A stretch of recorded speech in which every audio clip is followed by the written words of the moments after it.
Buenas noches, nos encontramos hoy para comentar el artículo Las finanzas públicas y la guerra contra los Estados Unidos, 1846-1848, artículo publicado por el profesor Carlos Rodríguez Venegas. Y bueno, sin más, le daré paso al doctor Uri y estaremos intercalando intervenciones.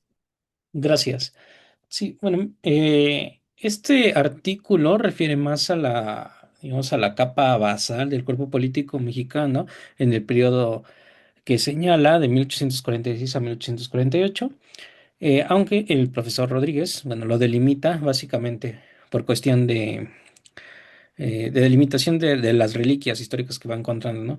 Y que en cierta forma también lindan la narrativa que él sostiene aquí, que va de 1846 a 1847, narrativa que por supuesto se refiere a la condición de las finanzas públicas en este periodo, sobre todo a la idea que, bueno, es muy común entre la historiografía, inclusive en la historiografía oficial, de que en efecto, durante la guerra contra los Estados Unidos, México no pudo solventar esta cuestión, ¿no? Esta cuestión de las finanzas. Nos señala que, bueno, por lo menos desde el inicio de 1846, o si no es que antes, según los gráficos que nos presenta aquí el doctor Carlos Rodríguez, se pueden rastrear ingresos de la Hacienda Pública Nacional desde 1822 hasta el periodo del 47, pero bueno, por lo menos debe quedar muy claro que para la fecha del 46, el erario nacional pues tenía como base solamente tres fuentes, fundamentalmente tres fuentes, no es que excluyera otras, ¿no? Estas son las fundamentales y en las que se centra el artículo. ¿Cuáles? Pues los impuestos recaudados en las aduanas, básicamente son puestos por exportación de productos. En segundo lugar, las rentas de todo tipo, incluyendo pues obviamente la del tabaco, ¿no? La de la pólvora, etcétera. Y los recursos provenientes de los departamentos, incluida la capital. Por último, bueno, ya como tercer bloque de erario nacional tenemos los préstamos a corto plazo, es decir, contratados con los comerciantes establecidos en México y con las élites, ¿no? Las élites con posibilidades de prestar. Bueno, durante este reto, que así lo intitulé, el reto del 47, por solventar no solamente al ejército de Oriente, sino también al ejército del Norte, pues también se recurre a medidas que, bueno, en los videos pasados se sugería también cuáles de ellos, algunos de los más importantes, y que tiene que ver con la amortización de bienes eclesiásticos y la apropiación inclusive de algunas propiedades de ellos, ¿no? Entonces, bueno, este artículo va sobre esta cuestión, sobre si cubrían los déficits también y los gastos corrientes de la administración, y bueno, por supuesto, también considerando que en cada momento de avance de las tropas estadounidenses, pues la situación se hacía más complicada para esta capa basal, ¿no? Del endeble cuerpo político mexicano. Hay que notar, y bueno, esto solamente para tenerlo en cuenta como una posible investigación, y bueno, con esto cierro esta primera intervención, que es muy sugerente, por cierto, por parte del doctor Carlos Rodríguez Venegas, que es, por ejemplo, cuando el gobierno acudió ya al iniciar 1847 para solventar los gastos del Ejército del Norte a Manning y McIntosh para conseguir un préstamo por cerca de 20 millones de pesos en Londres. Y nos dice, los comerciantes acudieron a los Baring para contratar esa suma, pero la respuesta fue negativa. Era imposible conseguir el dinero con los beneficios solicitados.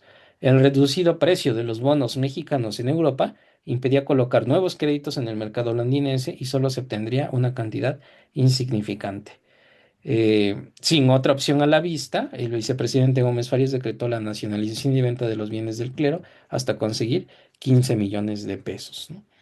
Esto, por supuesto, con la protesta que se avecinaba de los polcos, ¿no? El clero, y bueno, las subsecuentes revueltas que habrá allá a nivel bueno, como veíamos a nivel del Congreso, a nivel político, partidista.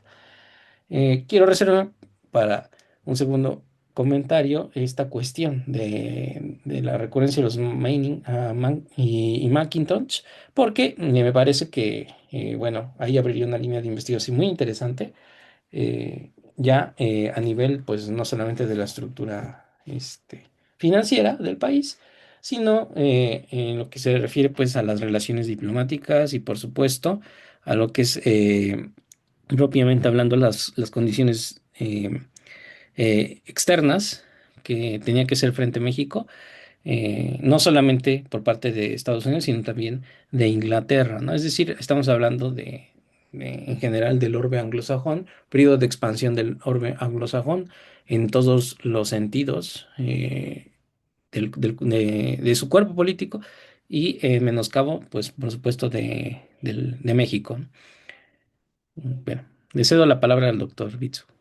Perfecto, estimado. Me parece que has tocado puntos interesantes y precisamente creo que es importante tener en cuenta este tipo de circuitos, ¿verdad? De circuitos económicos que hay que lindar y replantear en torno a que la guerra entre México y Estados Unidos, pues fue un conflicto que implicó regiones, ¿verdad? Regiones que se encontraban fuera de los lineamientos americanos, ¿no? Entonces creo que es muy importante esto que acabas de decir. Bien, a mí me gustaría continuar con lo que el profesor Carlos Rodríguez trata de desarrollar en torno a que en el transcurso de la guerra el esquema de financiamiento se fue modificando paulatinamente tanto por la guerra como por los cambios en la situación política interna.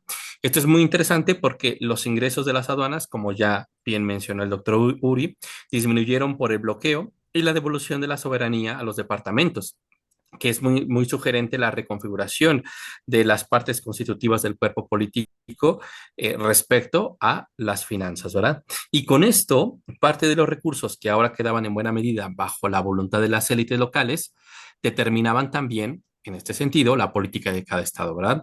Por otra parte, también es importante recalcar, los prestamistas aprovecharon la situación financiera para obtener mayores ganancias. Es muy importante lo que el profesor Carlos Rodríguez menciona en materia de hacienda pública, dado que el gobierno de Paredes procuró recaudar dinero por todos los medios, ¿no? Teniendo en cuenta todas las limitantes, ¿verdad? En mayo de 1846 decretó la moratoria de pagos para disponer de todos los ingresos de las aduanas. También ordenó la reducción de salarios de los empleados civiles del gobierno y en julio se esforzó en la conversión de la deuda inglesa, que es uno de los puntos que también estuvo comentando el doctor Uri. En ese periodo es muy sugerente lo que menciona el profesor Carlos Rodríguez porque la deuda flotante se benefició al duplicar su pago, ¿verdad? Al mismo tiempo que relegaba los préstamos en efectivo. Y de hecho, el artículo del profesor Carlos Rodríguez es sumamente sugerente e invitamos a su revisión porque hay una suerte de gráficas que hacen más tangible, ¿verdad? Todo este proceso. Por otra parte, con el objeto de contrarrestar el bloqueo de los puntos principales, ¿verdad? Que sabemos que durante la guerra las aduanas marítimas fueron sumamente afectadas. El 10 de julio de 1846, el gobierno de Paredes lo que hace es decretar la entrada libre a los puertos de Alvarado, Tuxpan, Coatzacoalcos, Soto la Marina y Tecolutla, en el litoral del Golfo de México y en Manzanillo, en la costa del Pacífico. ¿Por qué se tuvieron que hacer este tipo de aperturas? Porque gran parte de la recaudación del cuerpo político mexicano provenía precisamente de aquellas aduanas marítimas que habían sido bloqueadas, ¿no? Durante la guerra. Con la toma de Monterrey también hay que tener en cuenta respecto a la configuración interna, la guerra se trasladó a San Luis Potosí. Por esta causa, el 27 de septiembre, el diario del gobierno informó que el Ministerio de Hacienda eh, buscase recaudar y obtener de lo posible una cantidad que pudiese solventar pues el avance mexicano del centro al norte, ¿no? Y detener la incursión norteamericana desde el septentrión mexicano. Y el Ministerio de Hacienda informó la recaudación de 97.000 pesos, ¿no? Con la finalidad de alentar a la población para que siguiera contribuyendo. Bien, continuamos en este punto en el que la decisión de contratar empréstitos era necesaria, pues los recursos generados en los estados solo alcanzaban para cubrir los gastos más inmediatos del ejército en cada entidad. Algunos les otorgaba un subsidio de la Tesorería General de la Nación y, sin embargo, solo Guanajuato y Zacatecas enviaron dinero a San Luis Potosí a nombre del gobierno nacional, ¿verdad? Es decir, que la forma de solventar la guerra en este periodo fue a partir de cada parte constitutiva del cuerpo político mexicano. Sin embargo, era complicado, ¿no? Y también existieron algunos elementos distáxicos, ¿no? Internos, ¿no? No externos, sino internos, que limitaron, pues, la solvencia o la circularidad de activos con la finalidad de solventar en otras regiones, pues, el conflicto bélico, ¿verdad? Y bueno, yo cerraré mi primera intervención y le daré paso a la segunda intervención del doctor Uri por si quiere concluir con algún comentario. Sí.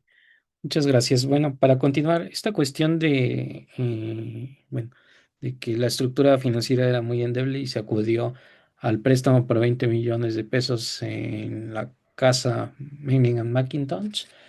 Bueno, aquí también en el artículo se menciona que la escasez de dinero obligó a la iglesia a entregar libranzas con sus propiedades como garantía. Pero, asimismo, y esto hay que indicarlo, ante la crisis fiscal, el cónsul británico, y bueno, esta es la cuestión muy sugerente que señalaba en mi primera intervención, que porque habría la posibilidad de pisotear una nueva línea de investigación aquí, dado que el apellido, pues, corresponde a la casa de préstamo, ¿no? Pero este era el cónsul británico en ese momento en México, Ewen McIntosh, quien obtuvo el beneficio del arrendamiento de la Casa de Moneda de México. Y bueno, este hecho, junto con muchos otros arrendamientos, suponen que, bueno, había un control eh, por parte de fuerzas externas al país de la estructura financiera, es decir, de la capa, una de las partes de la capa basal, ¿no? Del cuerpo político, que es, por supuesto, algo importantísimo para, pues, consolidarlo, ¿no? Por algo es la capa basal. Entonces, en ese sentido, pues ya mostraba, digamos, cierta, cierta debilidad la nación frente a estas, pues estas cuestiones impositivas, ¿no? Por parte de los anglosajones, tanto a nivel financiero, es decir, referido al orbe inglés, como al avance militar, ¿no? Por parte de Estados Unidos. Bueno, también quiero notar un dato que nos da aquí Carlos Rodríguez Venegas. Dice que cabe señalar que los cuerpos del ejército, por lo regular, se congregaban cerca de las tesorerías de la hacienda pública, pues también tenían la tarea de garantizar que los contribuyentes pagaran los impuestos. En ese sentido, se comportaba como una policía fiscal. En momentos inclusive donde la guerra apremia eh, en- a pues al ejército mismo, al ejército mexicano, no se deja de contar con una policía fiscal, pues esta circunstancia permitió a los jefes militares contar con numerario, que bueno, por supuesto no era suficiente porque no había una liquidez con el cual garantizar el pago a sus proveedores o en caso de alguna urgencia asegurar cualquier pago. No obstante, y de hecho eso es lo que ocurrió, en algunos momentos Santana va a recurrir a esto. No obstante, la cantidad designada al gasto militar, el monto no fue suficiente. Y nos dice aquí en el artículo, además era común los atrasos en los pagos a la tropa. A su vez, la carencia de equipo apropiado era otro de los problemas recurrentes, es decir, equipo militar. Otra vez, debilidad en cuanto a la capacidad técnica, tecnológica, ¿no? del cuerpo político mexicano. Cada uno de los oficiales responsables de las comandancias se las tenía que ingeniar para proveer a su tropa y solo tenía que comprobar gastos ante el oficial de la hacienda pública, que es la diferencia con respecto a, pues, a los Estados Unidos, porque los Estados Unidos dentro de su capa basal tenían esta condición de una industria militar, ¿no? Propia de la pues propia desde su independencia, desde 1776, cosa a la que recurrieron también para financiar sus gastos. Y México, pues no. Tenía que buscar los pertrechos por fuera del país. Eh, Esto, bueno, también abre otra línea de investigación muy sugerente a nivel historiográfico, sobre todo para indagar sobre la historia de los pertrechos, ¿no? Y las provisiones militares, por lo menos desde antes de la independencia, ¿no? La otra cuestión, una cuestión también muy sugerente, bueno, con esto también yo quisiera enlazarlo a la conclusión, que la conclusión del artículo que nos señala aquí es que en suma el gobierno nacional careció de recursos financieros suficientes para preparar de manera adecuada la defensa. Es decir, los recursos aduanales se redujeron con la ocupación de los puertos, el contingente de los estados alcanzaba solo para los gastos más inmediatos del ejército, destacado en cada entidad, es decir, que dependía también del modelo partidista en ese momento y bueno, de lo que pudiera aportar cada departamento. Y las contribuciones directas que no rindieron. Por tanto, el gobierno dependió de los bienes de la iglesia para obtener préstamos que complementó con la renta del tabaco y las aportaciones extraordinarias de la población, que vía préstamos o donativos se convirtieron en los aportes del gobierno nacional. Durante el periodo de la guerra con los Estados Unidos se tuvo que ceder inclusive el control de la pólvora. Y bueno, yo hasta aquí dejo mi intervención y le cedo la palabra al doctor Bitsu. Perfecto, estimado Uri, muchas gracias por tu intervención. A mí solamente me gustaría concluir con dos puntos, que el primero sería la búsqueda, ya los últimos intentos, ¿no? De esta recaudación. Por ejemplo, tenemos un caso sumamente puntual, el del 8 de mayo de 1847, que también está registrado por el Diario del Gobierno, ¿no? Que en su editorial reflexionaba en torno a la escasa solidaridad de los estados con la capital del país en momentos de apremio, ¿no? Ante el avance del ejército norteamericano, y el gobierno en este punto tuvo que contratar un préstamo garantizado por el clero, como ya bien había comentado el doctor Uri, que firmó libranzas por casi 2 millones de pesos, ¿verdad? También es muy importante el préstamo que se logró de 250,000 pesos en este periodo, y los 190,000 que se obtuvieron por derechos de exportación de 2 millones de pesos de plata.